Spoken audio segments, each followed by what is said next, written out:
So if you could have a look at that photo on your phone, it's going to take you back to school. What memories does it bring back?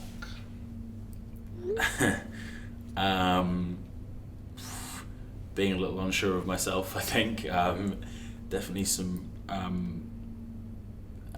anxiety as to like whether what I was wearing was considered okay or whatever.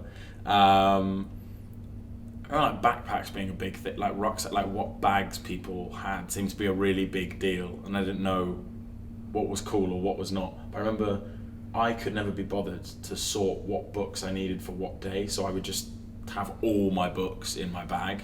So my bag was massive, so I kind of like went around school looking a little bit like a tortoise, to be honest. One thing that I witnessed consistently at school was that, a lot of the cases of bullying kind of occurred when people weren't considerate enough to the people around them, and they didn't realise how sensitive one person might be, or that there are differing levels of sensitivity.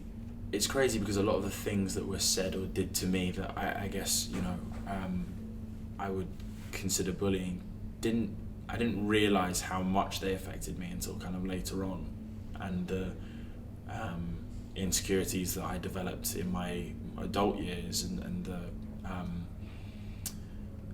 lack of confidence that I kind of realised I had, I attributed to things I experienced, very early on, or things that might have occurred at school. And I found that I was generally very, very unhappy at school.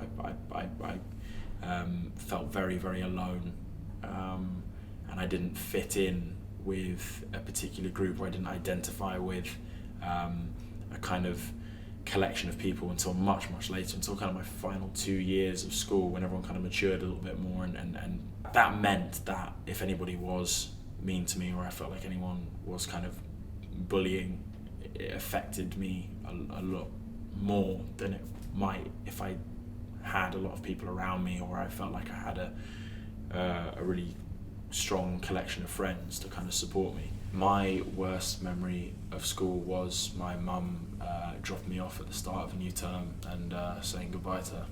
I'm very grateful that I had parents who were supportive and who helped me through it. But one of the hardest things for people who I think are being bullied, or at least aren't happy at school, is for them to talk to their parents. It often feels like it's not an option, or it's embarrassing for some people, it's shameful, they don't want to burden them. I think at school I kind of joke, but in all seriousness, about the fact that I wasn't really good at anything, and the only thing that I felt a real passion for and a genuine interest in was drama. And I actually got to a stage where I felt as though I was going to school just for the one lesson of drama that I had a week. And I was very fortunate. I had an amazing drama teacher who was incredibly supportive of me and really did help me build my confidence. And it was interesting, in that small period of time when I was acting, performing, whatever, doing drama, I felt confidence, and I felt happy. And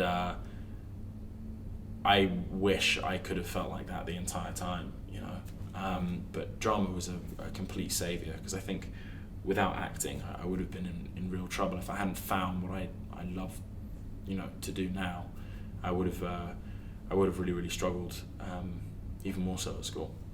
An anti-bullying ambassador is someone that I could have talked to, someone that could have been there for me when I wasn't feeling happy at school.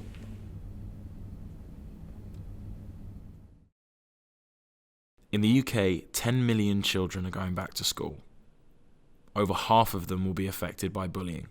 You can change that by helping us train an anti-bullying ambassador in every school. Here's how you can help. Text ANTI15 followed by £1, £2, £3, £4, £5 or £10 to 70070 and show your support online. This campaign is run by the Diana Award charity.